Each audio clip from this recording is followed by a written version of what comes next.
Otro caso, otra cadena perpetua. Pero a diferencia de lo que les conté anteriormente, de quien vamos a hablar el día de hoy, es una persona bastante particular, y no en el buen sentido de la palabra. Sin embargo, hay 3 palabras que podrían definir perfectamente a esta persona, y a lo largo del video van a entender por qué las menciono. Ira, extremismo y furry. Quizás este no sea el caso más macabro relacionado a un furry, pero si a la persona de la que vamos a hablar el día de hoy le dieron una de las penas más altas, es obvio que algo tuvo que haber hecho. Todavía no les conté nada de quién es esta persona y de lo verdaderamente peligrosa que podía llegar a ser si la dejaban suelta más tiempo. Pero sin más dilación, dejen que les cuente la terrible historia detrás de Polyboon.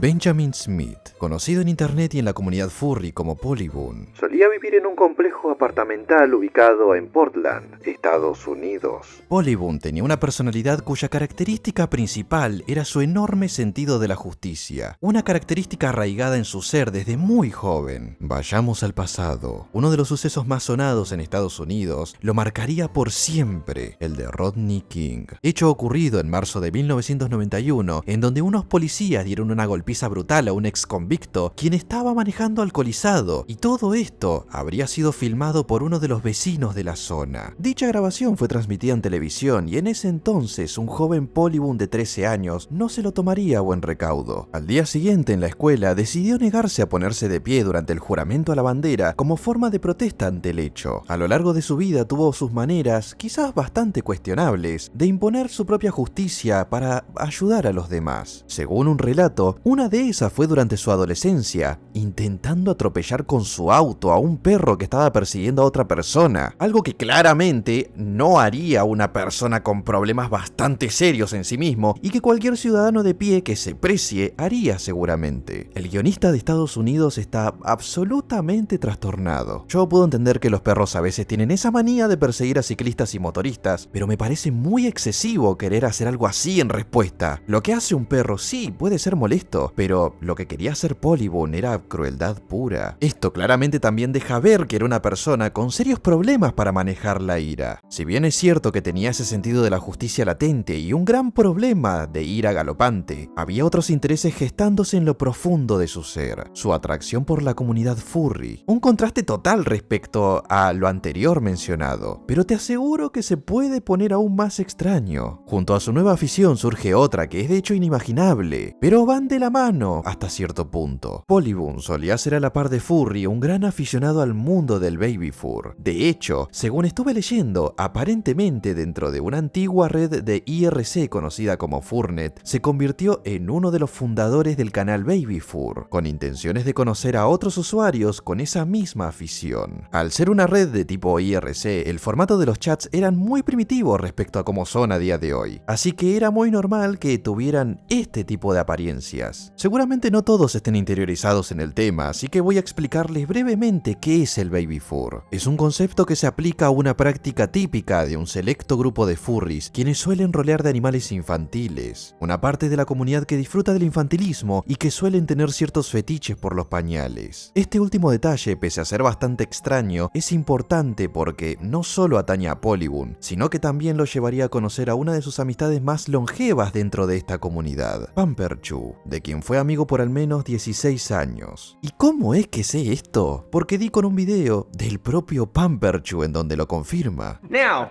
to conclude this video, I wanted to say I am a friend of Benjamin Jeffrey Smith. Yeah, we've been friends for 16 years. Este personaje es tan raro que de hecho ameritaría hasta un video entero explicando quién es exactamente. Pero por ahora solo tienen que saber que es considerado como uno de los baby furries más extraños de internet. Establecer este lazo amistoso le permitió a Polyboon animarse a explorar nuevas fronteras, y con el paso del tiempo fue frecuentando más sitios con presencias de comunidades furries.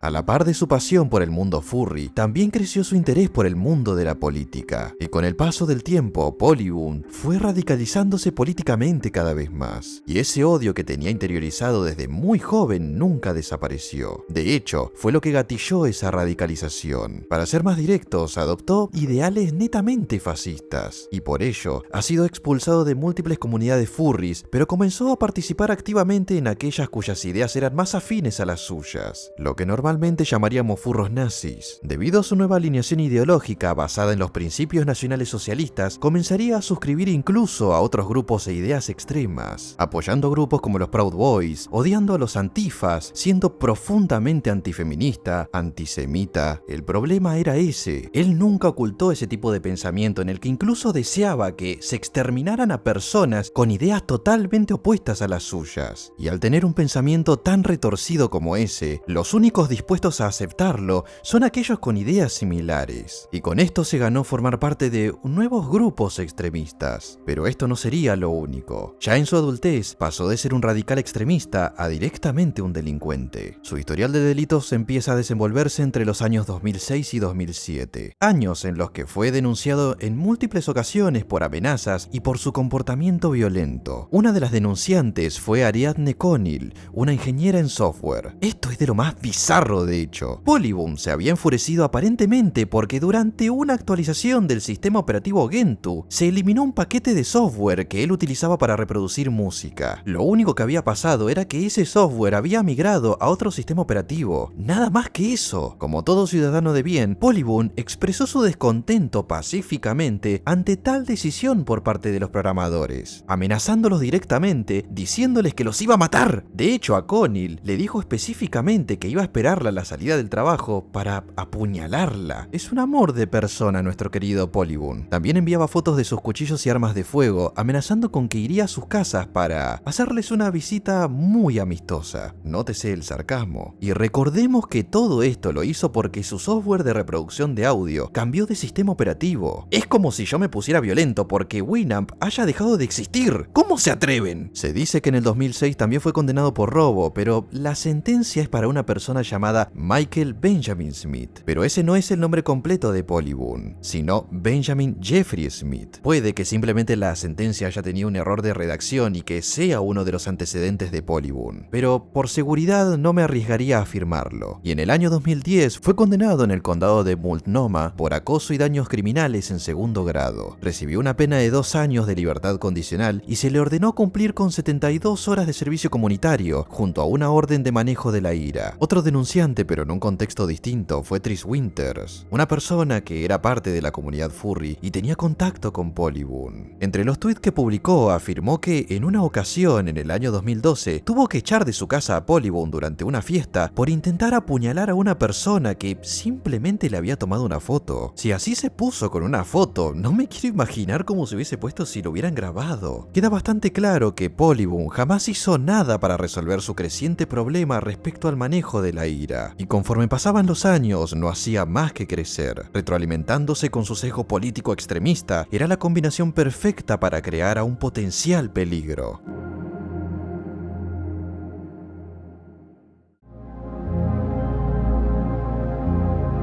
Mientras buscaba información sobre esta persona, logré dar con su cuenta de Reddit, y en ella descubrí cosas nuevas. Una era que se volvió aficionado a los autos, y la otra es que también había empezado a incursionar en el mundo de las criptos. Bastaba con simplemente ver algunos de sus posts. Tampoco es que haya que ser un genio para darse cuenta. De hecho, estaba como participante en varios subreddits de amantes de los autos y el subreddit de Dogecoin. Uno pensaría que esos nuevos pasatiempos podrían aplacar esa ferviente ira y radicalismo que tan arraigado estaba en su ser, pero la verdad es que no. Amaba sus pasatiempos, eso sí, pero no tanto como descargar su ira contra prácticamente cualquier cosa que le molestara. A sus 30 años, siendo maquinista, Polyboom se mudó a un apartamento ubicado en las cercanías de Normandy Park. Vivió ahí por al menos una década. En ese lapso de tiempo, aunque no se aclara si en su totalidad, su compañera de piso, Christine Christensen, comentó que el tipo se la pasaba despotricando de los activistas y protestantes del movimiento Black Lives Matter, del uso obligatorio de barbijos o mascarillas durante la pandemia, de los liberales y hasta de las personas en situación de calle. Al tipo le molesta básicamente todo. Si en su juventud casi atropella a un perro que ni siquiera le hizo nada concretamente a él, no me extraña realmente. La mujer también afirmó que se sentía incómoda viviendo con él, porque ella misma notaba cómo Polyboom se radicalizaba progresivamente y se volvía cada vez más iracundo. La convivencia era prácticamente imposible, sobre todo con alguien que se la la pasaba quejándose de forma racista, discriminatoria y hasta misógina incluso. Durante la pandemia, Polyboom también se unió a un grupo de Telegram conocido como The White Rose, la Rosa Blanca, pero no hacía nada diferente a lo que ya se sabe. Solo se limitaba a soltar nuevamente su forma de expresar extremista, diciendo que hay que liquidar a todos los comunistas, que la extrema violencia era la respuesta a absolutamente todo. Otra cosa no, pero sacado era un rato largo el tipo. Tenía cero control sobre su propio temperamento. Lo sorprendente es que no haya querido lanzar esa ira contra su compañera de piso en aquel entonces. Que hablando de controlar su propio temperamento, hay una anécdota interesante que contó su primo, con quien aún mantenía contacto a través de Facebook. Solían hablar ocasionalmente, pero un día, en el año 2021, mantuvieron una discusión muy superficial sobre política, en la que ambos discreparon. Polyboom, conociendo hasta ahora el tipo de carácter que tiene, simplemente trató a su primo de idiota, esperando a que éste se retractara. Pero su primo no solo no lo hizo, sino que decidió mantener su postura. Esto hizo estallar la cólera de Polyboom, llevándolo a amenazarlo de muerte. Fue astuto y no lo hizo de forma directa. Según el propio testimonio del primo, Polyboom le dijo que era un fascista y que la gente como él, o sea, la gente como su primo, iba a hacer que un día de estos, los fascistas como él lo pongan contra la pared. Hay un detalle que me parece incluso hasta irónico, además de que es un dato que evité mencionar antes porque ahora es el momento correcto de hacerlo. Los verdaderos fascistas, entre las distintas alineaciones extremistas en sus posturas ideológicas, está la aversión hacia los homosexuales. De hecho, incluso en tiempos no muy lejanos,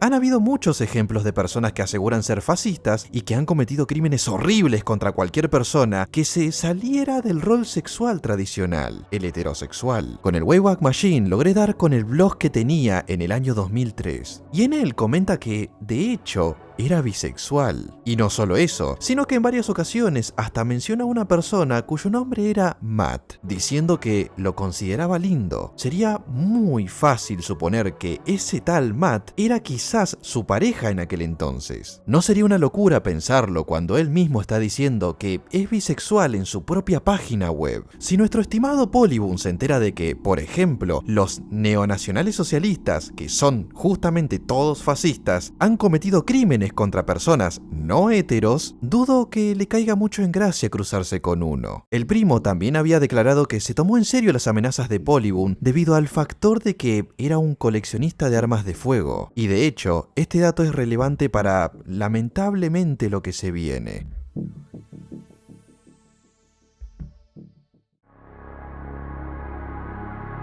19 de febrero del 2022. Por esas casualidades de la vida, el mismo mes y año en el que Sarah Bussard estaría confesando el motivante de su crimen contra Emma Zimmerman, un trágico suceso estaba a punto de ocurrir en las cercanías de Normandy Park. En la noche de ese día se llevó a cabo en una de las calles de Portland una marcha en forma de protesta pidiendo justicia por Amir Locke, un hombre que había sido asesinado semanas antes por la policía en Minneapolis durante un allanamiento aparentemente ilegal. Varias protestas se habían llevado a cabo en Portland esa semana, y aquella en Normandy Park iba a ser solo una más en principio. Tuvieron la desdicha de que los manifestantes pasaron por enfrente del hogar en el que vivía Polyboom, quien salió furioso, como es habitual a estas alturas, a gritarles que se fueran o que abriría fuego contra ellos. Básicamente en esta intersección es en donde estaban pasando los manifestantes, y lamentablemente en donde ocurriría el crimen. Los manifestantes no querían provocarle, según se dice al menos, pero sí intentaron dialogar con él para que se calmara. Polyboom no solo no se calmó, sino que sacó un arma y empezó a abrir fuego contra ellos. Impactó a 5 personas, de las cuales una murió en el acto. Una mujer de 60 años, quien era conocida como June T-Rex Knightley. Otra persona, identificada solo como Deg, recibió el disparo en el cuello, paralizando todo su cuerpo por completo. Sobrevivió, pero 2 años después murió debido a complicaciones causadas a raíz de la herida. Su fallecimiento, según la justicia, fue dictaminado como homicidio. Pese a esto, Polyboom no salió victorioso del enfrentamiento, porque resulta que uno de los manifestantes también estaba armado y respondió a los disparos, hiriéndolo en la cintura. Había leído también que supuestamente Jun era un activista asociado a Antifa, y de hecho tengo que decir que es bastante curioso que casualmente uno de los protestantes sí estuviera armado. Pese a que logró evitar que hubieran más víctimas, es muy difícil no preguntarse ¿por qué irías a una marcha pacífica armado? Pero nobleza obliga, lo cierto es que no hay pruebas de que en ese momento se estuvieran manifestando de forma agresiva, o que Jun al menos fuese miembro de Antifa. Al mismo tiempo, que uno haya ido armado tampoco significa que todos lo estuvieran. La policía lo hubiera dicho. No hay que ignorar tampoco el historial de Polygon respecto a sus problemas de ira, algo que gatilló el crimen. Una verdadera pesadilla. Da bastante miedo pensar que estás saliendo a la calle a protestar por una víctima de una situación injusta para al final convertirte en una también. El protestante que había disparado a Polygon también fue arrestado, pero se determinó que actuó en legítima defensa, así que los cargos que se le habían imputado fueron descartados. Al final sí que tuvo razón el primo de Polygon al asumir que las amenazas que le hizo tras la discusión eran en serio. Honestamente, no me gustaría para nada estar en sus zapatos. Cómo de profundo tenía que ser el odio que sentía, que literalmente buscó cualquier excusa con tal de desenfundar su arma y abrir fuego contra gente que ni siquiera quería un conflicto en primer lugar. Intentaban de hecho dialogar con él para que se calmara y evitarlo. Supongo que estas son las consecuencias de más de 30 años de incapacidad de controlar la ira, no solamente dañando tu cabeza en el proceso, sino por lo visto dañando la integridad de los demás.